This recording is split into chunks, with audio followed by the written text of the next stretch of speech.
রামদায়ের আঘাতে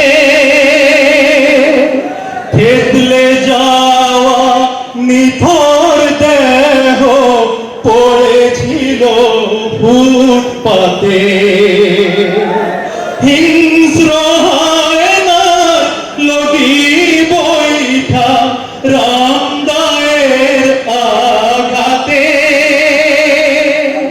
থেতলে যাওয়া নিথর দেহ পড়েছিল ফুটপাতে।